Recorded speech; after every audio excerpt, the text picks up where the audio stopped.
Desvinculação de receitas para estados e municípios. Novas regras para o Simples Nacional. E a campanha nacional de combate ao mosquito Aedes aegypti. Está na hora de rever os melhores momentos de 2016. Esse é o Município Brasil.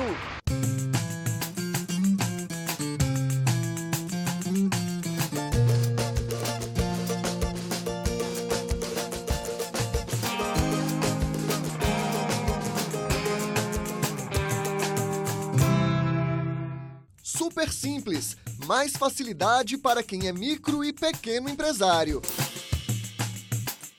Dengue, febre amarela, chikungunya, zika, o ano em que o mosquito Aedes aegypti deu trabalho aos municípios. Cidade Modelo, projeto para combater a leptospirose, ajuda a melhorar a alimentação da comunidade. O cenário não foi dos melhores em 2016, mas uma boa notícia pode ajudar as prefeituras a fecharem as contas. A DREM, desvinculação das receitas, ela já existia para a União e agora passa a valer para estados e municípios. Esse foi um dos destaques por aqui em 2016.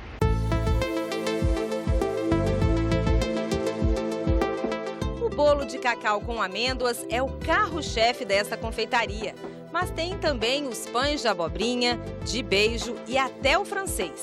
Tudo para agradar a clientes especiais, alérgicos ao leite e ao glúten. Só que antes de os produtos chegarem à prateleira, Tiago, que comanda a confeitaria, tem muito trabalho atrás do balcão. E não é só para preparar as comidas. Ele quebra a cabeça na hora de fazer as contas. Querendo ou não, você tem que fazer meio que um malabares com as coisas. Você tem que tirar dinheiro daqui, colocar ali, tirar dinheiro daqui, colocar ali. Aí o dinheiro repõe lá atrás e aí você fica meio mágico da finança, assim, com as coisas, entendeu? A empresa do Tiago já passou por várias crises. Ele já precisou demitir funcionários, fazer promoções, renegociar com fornecedores e, no momento mais difícil, reinvestiu o dinheiro do 13º da sua equipe em uma nova loja e aumentou as vendas em 5 vezes. Sorte dele que pode remanejar os recursos. Já as prefeituras...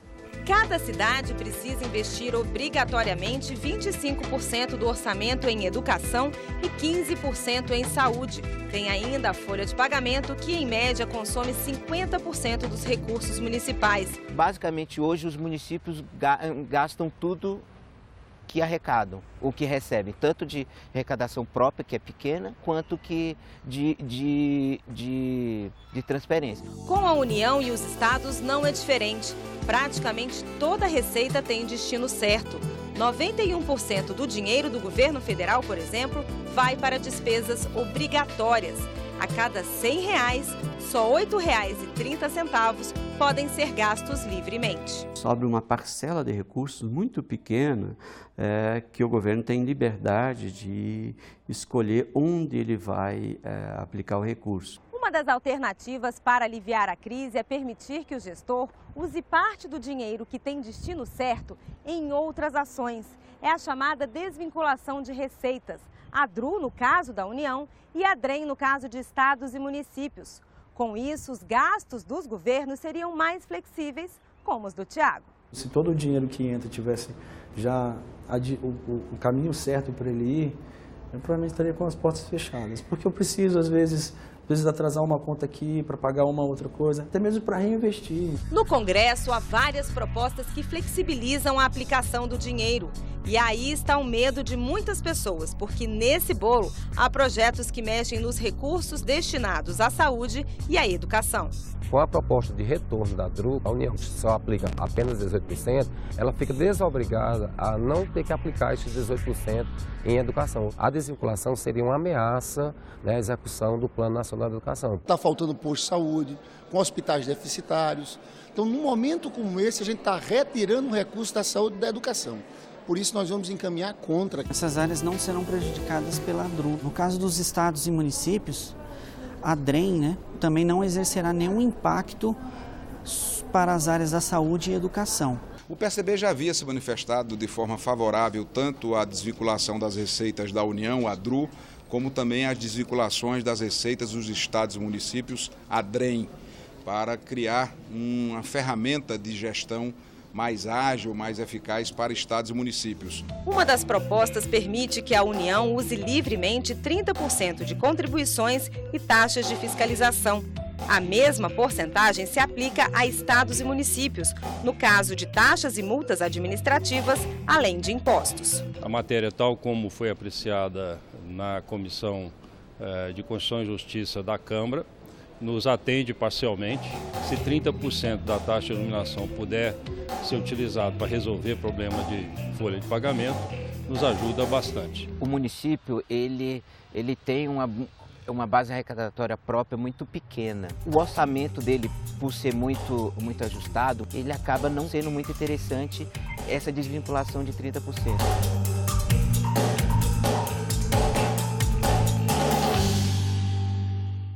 O Super Simples foi outro destaque de 2016. A aprovação de novas regras para o Simples Nacional promete facilitar a vida de micro e pequenos empresários e de microempreendedores individuais. Além disso, mais gente vai poder aderir a esse regime simplificado. Veja como foi a discussão. IRPJ, CSLL, PIS/PASEP, COFINS, IPI, ICMS, ISS, Contribuição para a Previdência Social. Vence dia 15. Vence dia 28. Pagar no dia 1º. Se passar, tem multa. Ufa, é muito tributo para administrar, né? Para andar dentro da lei e manter as contas em dia, micro e pequenos empresários iam várias vezes ao banco todo mês. Pensando em aliviar a vida desse pessoal, o governo criou em 2007 um regime simplificado que permite pagar tudo quanto é imposto e contribuição de uma única vez. É o Simples Nacional. O Simples é uma simplificação do processo tributário. Ele faz um único recolhimento, e depois a distribuição daquela sua contribuição para os vários tributos, da União, dos estados e dos municípios. O Simples também garante descontos na tributação, preferência nas contratações públicas de bens, serviços e obras por licitação, acesso ao juizado especial civil e criminal e parcelamento especial das dívidas em até 60 meses. Os benefícios só valem para a empresa que ganha até R$ 3.600.000 por ano. Acima disso, o negócio é considerado de médio porte. É o caso do Emerson, sócio em uma empresa de tecnologia que até o final deste ano deve superar a marca dos R$ 3.600.000. Se nada mudar, a empresa vai perder os benefícios. Tudo indica com as projeções de venda para esse ano que a gente ultrapasse. A gente está justamente nesse momento. A gente está em stand-by, esperando o que vai acontecer para sair do Simples ou continuar no Simples. O nosso objetivo é manter-se no Simples. O Dalto, dono de uma rede de lanternagem e pintura de automóveis, passou pela mesma situação. O negócio deu certo e cresceu. Mas para não abrir mão das vantagens do Simples, as novas 5 lojas estão no nome de familiares. Tem a Dalto Tinta, que é uma empresa, que está no nome da minha irmã. E tem a DCS, que está no nome da minha irmã. E tem a Mercado, que é o nome do meu filho. Hoje, falar sério para você, tem muitas pessoas que não crescem por causa disso. Para atender pessoas como Dalto e Emerson, o Congresso revisa as regras do Simples. Uma das mudanças propostas é justamente aumentar para R$ 4.800.000 o teto de faturamento anual dos pequenos empresários. Vai ajudar bastante, porque o que estava acontecendo anteriormente é que muitas empresas, ao chegar ao patamar de 3.600 e não ter, na verdade, a possibilidade de permanecer na condição de pequena empresa, elas fragmentavam, criavam um novo CNPJ para não perder os benefícios. Mas as mudanças não param por aí. Tem ainda a redução do número de faixas de faturamento, mais prazo para parcelar as dívidas e a inclusão de novos negócios entre os beneficiários desse regime simplificado. É o caso das cervejarias artesanais. Bom para o Rio Grande do Sul, que tem 102 fábricas, 22 só na capital. Estamos no bairro Anchieta, pertinho do aeroporto de Porto Alegre. Uma área de 2 km² que reúne 12 microcervejarias artesanais. Aqui estar lado a lado com a concorrência não é problema. Pelo contrário, faltou malte, cerveja, lúpulo é só bater no vizinho. É que nem buscar uma xícara de açúcar. A formação do polo cervejeiro foi por acaso, mas hoje todo pequeno produtor de cerveja quer fazer parte dessa comunidade que só cresce. O polo ele não é visto como um polo concorrente, mas um polo maduro, um polo coeso, né, com os mesmos problemas, as mesmas demandas. A cervejaria Seasons foi a primeira a chegar em 2010. A gente fez uma propaganda do bairro e o pessoal acabou vindo, né? E óbvio que depois isso também, as outras cervejarias também fomentaram isso, né? E hoje a gente tem aí 12 cervejarias no bairro Anchieta, então é um polo que não tem precedentes no Brasil.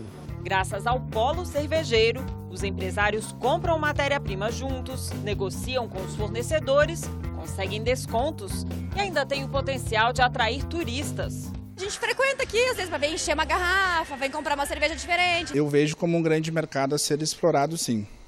Acho que principalmente pela concentração, pela quantidade de cervejarias que se tem aqui, seria interessante até que a própria prefeitura também incentivasse bastante isso. Existem projetos de estímulo, né, como tours para pessoas que vêm de fora, para conhecer as cervejarias, que está sendo desenvolvido junto com o SEBRAE e a Secretaria Municipal de Turismo. O espaço urbano, ele bem usado, ele dá vida, ele qualifica e ele revitaliza. Esse setor está dinamizando o turismo, está criando um desenvolvimento regional com vocação local.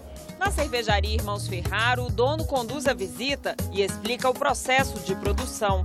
Depois do processo inicial, que é o processo de mostura, que é onde ela é cozida, filtrada e fervida, e ela vai para o tanque, leva em torno de uns 20 dias a 25 dias para realmente ela sair de hoje que foi feita até a mesa do consumidor, até o copo do consumidor. Por aqui não falta criatividade. Tem cerveja de chocolate, pimenta e até de erva mate. Apesar de jovens, essas fábricas são bastante premiadas no Brasil e no exterior. E tem em quem se espelhar.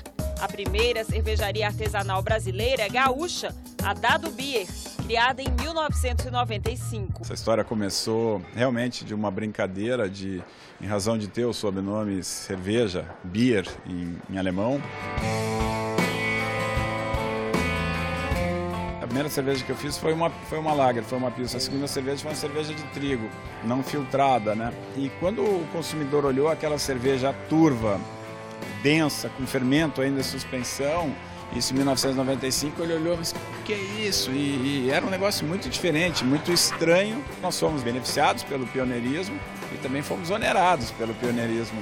Hoje em dia as pessoas estão abertas a experimentar qualquer estilo de cerveja. A gente precisa ter cada vez mais demanda de cerveja artesanal e as pessoas precisam conhecer. E as pessoas não conhecem cerveja artesanal.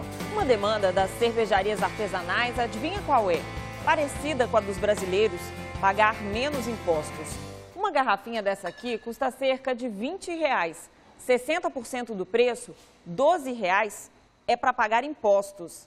Mas esse valor pode cair pela metade porque as microcervejarias vão entrar no Simples Nacional. Ele realmente facilita muito a vida das empresas, porque além da carga, a complexidade na contabilização no Brasil é muito alta, né? Se nós tivéssemos tido essa oportunidade no passado, isso teria nos ajudado. Hoje, para a gente abrir uma microcervejaria no Brasil é como se nós estivéssemos abrindo uma grande planta. A má notícia é que o preço da cerveja artesanal não deve diminuir muito, segundo os cervejeiros, por causa do alto custo de produção. Os maltes escuros e mais caramelados são todos importados, o lúpulo é todo importado, o fermento ele é todo importado. Bem nacional na cerveja, a única coisa que a gente tem hoje é água, né? O resto tudo ele acaba sendo mais vindo de outros lugares, principalmente porque no Brasil a condição climática é complicada. As cervejarias hoje elas estão com uma margem muito pequena e tendo muita dificuldade para conseguir crescer. Essa redução ela vai ajudar as cervejarias a respirar primeiro, entendeu? Então primeiro elas precisam ter esse fôlego, para depois sim elas conseguirem trabalhar. Além das cervejarias, as vinícolas e as cachaçarias também estão na lista dos novos beneficiários. Mas as mudanças podem tirar 214 milhões de reais por ano do caixa dos municípios, que podem ganhar com a novidade no médio prazo. Esses 214 está incluindo o ISS e está incluindo o FPM também, né? O principal, que é de competência do município, é o ISS, é o Imposto sobre Serviço. Esse é só do município mesmo. O ICMS, ele é um imposto estadual, mas os municípios recebem 25%. E da parte que cabe ao imposto de renda e IPI, nós recebemos no fundo de participação, porque é a base de cálculo, né? A principal receita nossa é o FPM. Então, nós temos impacto aí em pelo menos 3 impostos. Você tem menos impostos, você pode, no primeiro momento, pensar que você arrecada menos.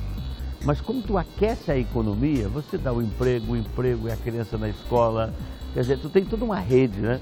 Então, eu acho muito importante que eles entrem no Simples, e, evidentemente, que a cidade vai indiretamente ganhar de uma outra forma. Então, fomentar a atividade econômica, seja de gastronomia, seja na área de confecções, seja na área metal-mecânica, em todos os segmentos, né?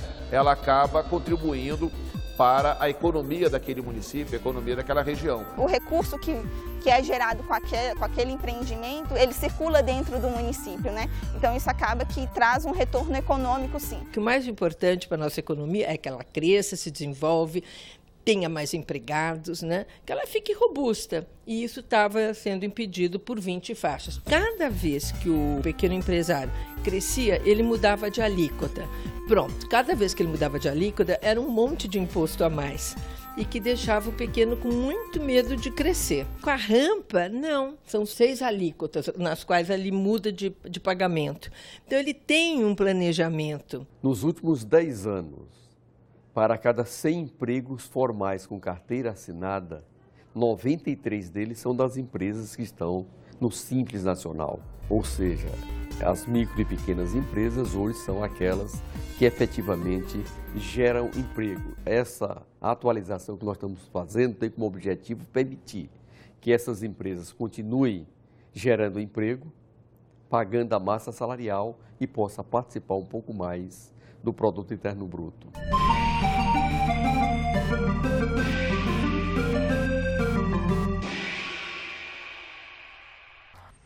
Daqui a pouco você vai saber como os municípios estão se virando para acabar com o surto de Zika vírus e eliminar o mosquito Aedes aegypti. Antes, você vai conhecer Caridade, no norte do Ceará.